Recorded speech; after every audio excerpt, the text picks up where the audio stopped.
Deflation is a central banker's worst nightmare. And there's several reasons for this. Well, the obvious one is that it increases the real value of debt.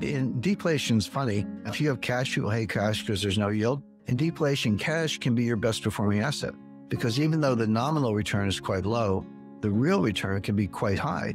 If you have deflation of 2% and your money just stays constant, your money's worth 2% more because that's what deflation. Prices go down, so your money goes further. So it's worth more. In a world of 2% deflation, the real return on your cash is +2, even if the banks pay you 0, because it's worth 2% more. It helps creditors, but it hurts debtors. But who's the world's biggest debtor? It's the United States government. The real value of the U.S. debt, $31 trillion, would go up in a deflationary environment, and they don't want that. That's one reason. But the real reason, the more powerful reason, this is what keeps them up at night, they can't stop it. See, with inflation, the Fed has always been confident. You get inflation, okay, they don't want it, but it happens. But when it does, we can crush it with high interest rates. And that's what Volcker did, and that's what Jay Powell's doing right now. But when you get deflation, they don't have any tools. Now, they'll do QE. The QE is a joke. How does QE actually work? Well, the way it works is it's money printing of a kind. So the Fed buys bonds from dealers, from the primary dealers, by treasury notes or bills, etc. They call up, they get an offer, they say, done. The Goldman or Citi or wherever it is sends the treasury notes to the Fed, and the Fed pays for it with cash that comes out of thin air. What do the banks do with the cash? They give it back to the Fed as excess reserves. So that money doesn't go anywhere. You're inflating two sets of balance sheets, the bank and the Fed. The money doesn't get loaned out. It doesn't get spent. It doesn't increase velocity. It doesn't create jobs. The money doesn't go anywhere. It just sits on the Fed's balance sheet. So you can do it. They did do it. They increased their excess reserves to $9 trillion back in the pandemic, back in 2020, but didn't do any good.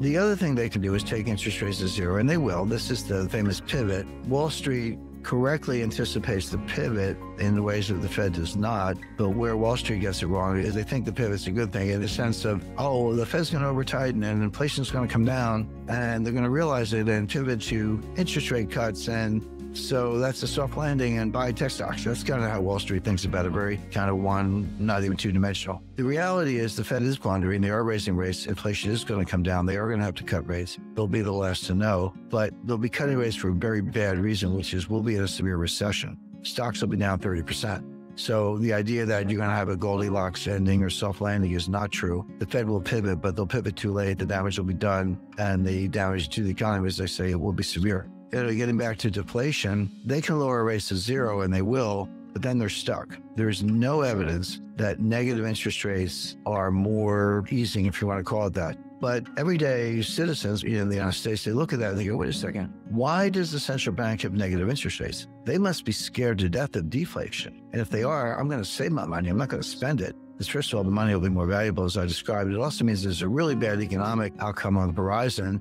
which is exactly when you would want to spend less, save more, build up cash reserves.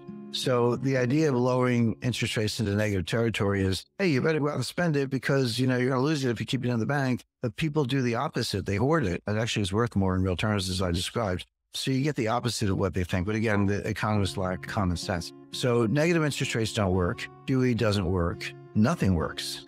You can't get out of deflation. There's only one way out. And by the way, everything I'm describing actually took place between 1929 and 1933 during the worst stage of the Great Depression. FDR was sworn in. The first thing he did, like on the first day or second day, by executive order, he closed every bank in America, every bank in the United States. Can you imagine a president getting on TV today and saying, my fellow citizens, as of now, all the banks are closed, all of them. We'll get back to you when they reopen. His other problem was deflation. And the way FDR broke the back of deflation, and we had very good growth in 33, 34, 35, he devalued the dollar against gold.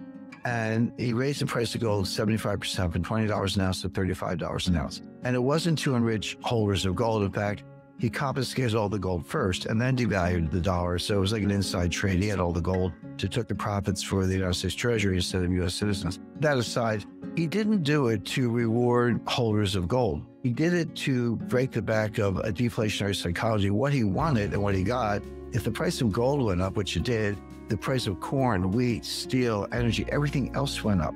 And he turned the deflation around, turned it into inflation. 1933 was a great year for the stock market. So was 1934. We had good growth. Unemployment came down, stocks rallied. And then the Fed, right on cue, screwed it up again in 1937 with premature monetary tightening. We went into a second severe recession in the middle of the Great Depression. But getting back to the point, what can a central bank do about deflation? The answer is nothing, but a government, a treasury, and a White House can devalue the dollar. Now, it doesn't do any good to devalue against euros or yen or, the Chinese yuan or any other currency, because that's a race to the bottom. What my first book, Currency Wars, was about.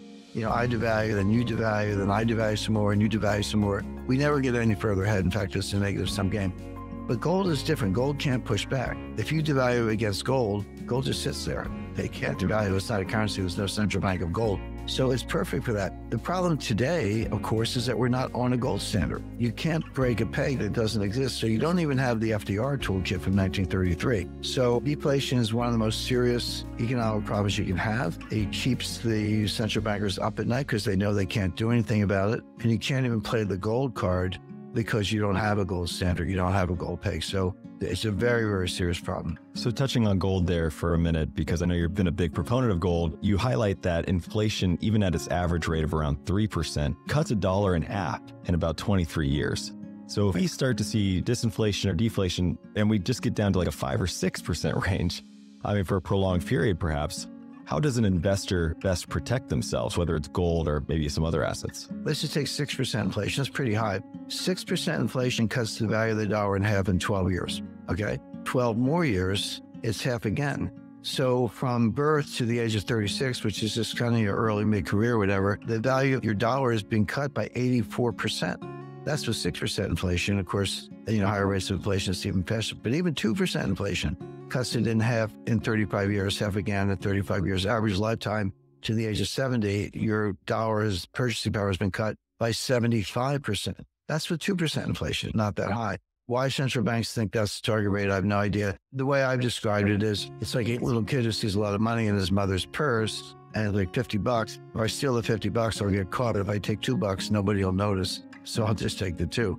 So the Fed figures a very low rate of inflation over a long enough period of time, diminishes the value of the dollar, and helps to pay off the national debt. And that is what we did from World War II until 1980. The debt to GDP ratio went from 120% to 30% when Ronald Reagan was sworn in, but it's been going up ever since.